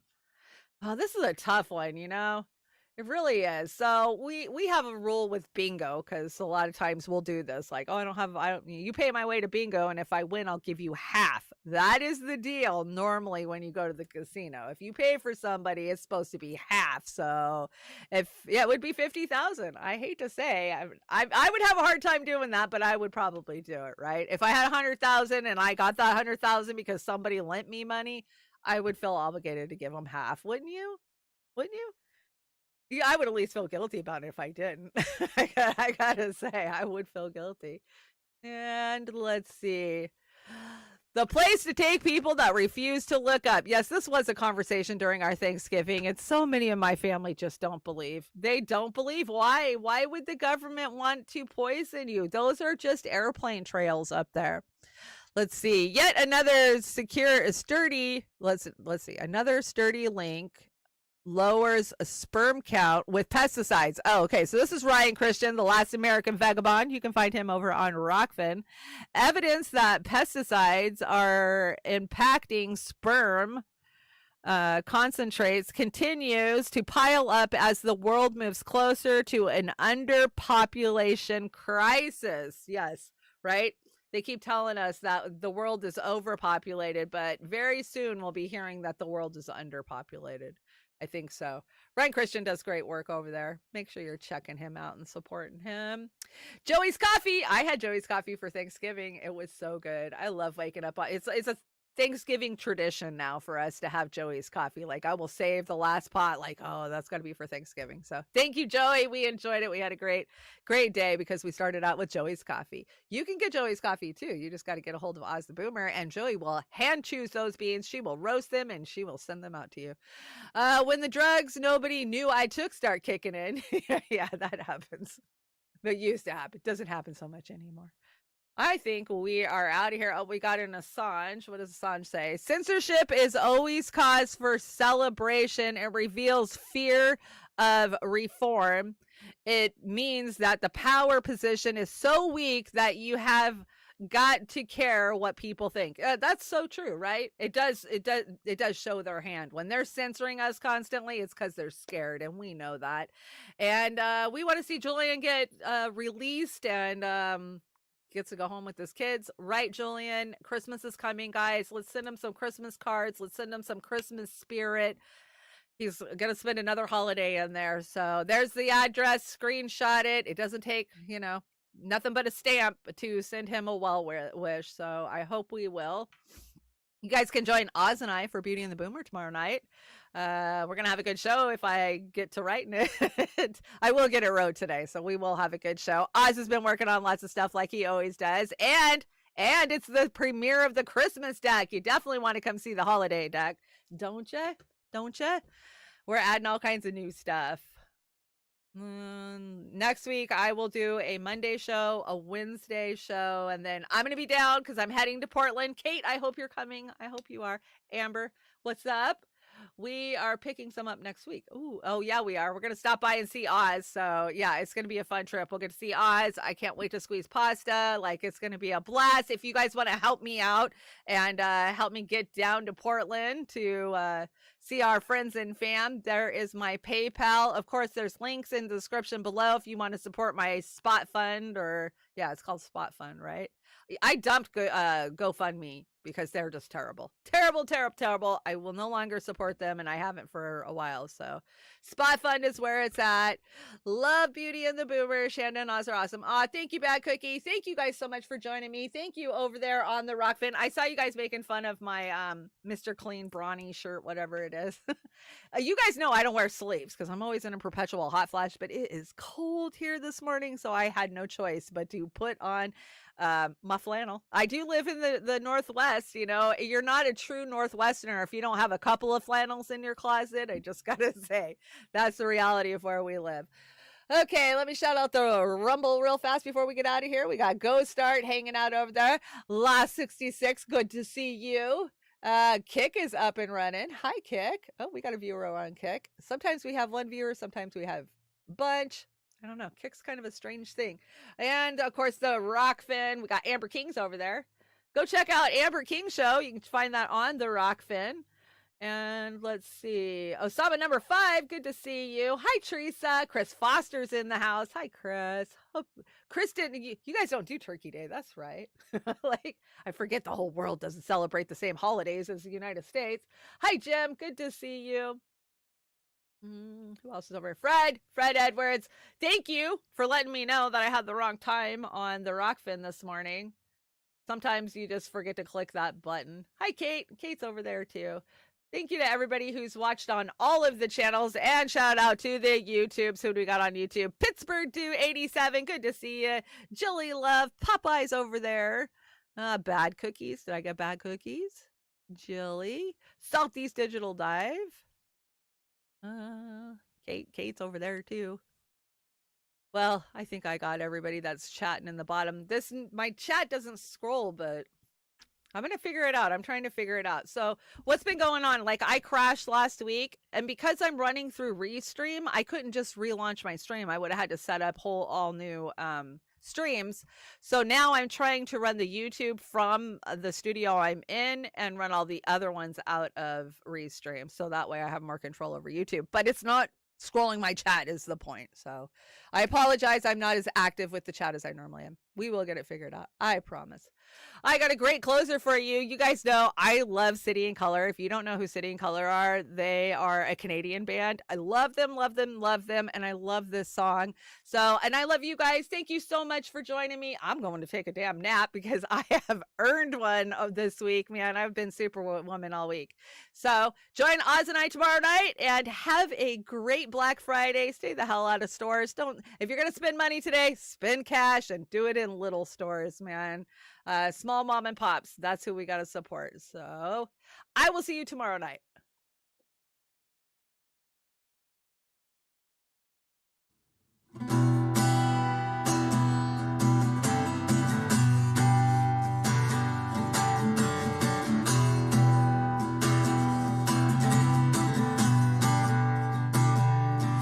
Are you woke only to find my lungs empty through the night?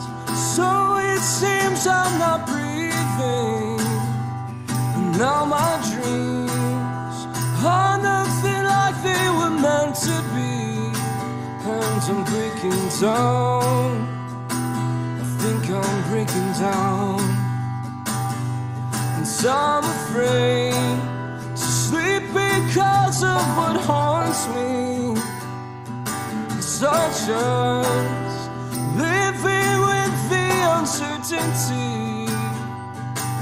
I never find the words to say which would completely explain. Oh, just how I'm breaking down. Someone come and save my life.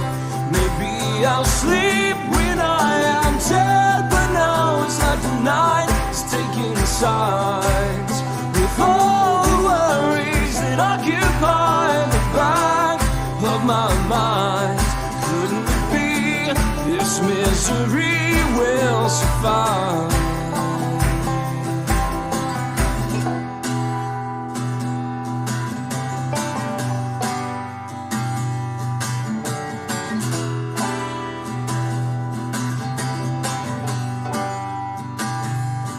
I've become a simple souvenir of someone's kill. And like the sea, I'm constantly changing from calm to ill. Madness fills my heart and soul, as if the great divine could swallow me whole. Oh, just how I'm breaking down.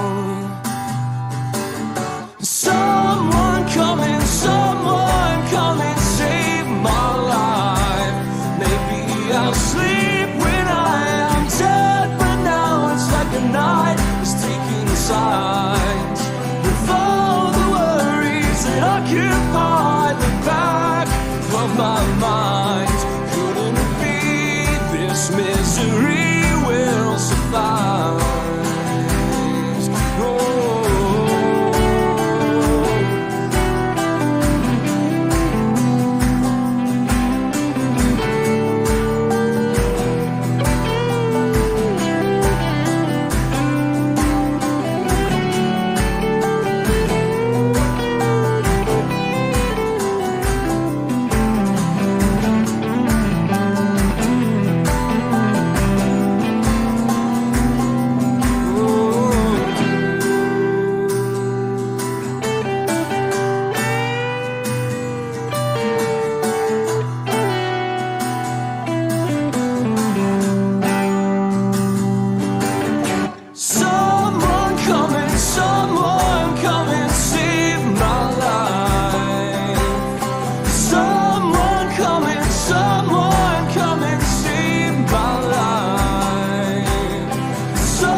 We are so fucked. We're so fucked. We are so fucked, you guys. Again, I'm sorry for being cynical, but seriously, No. we're fucked. We are fucked.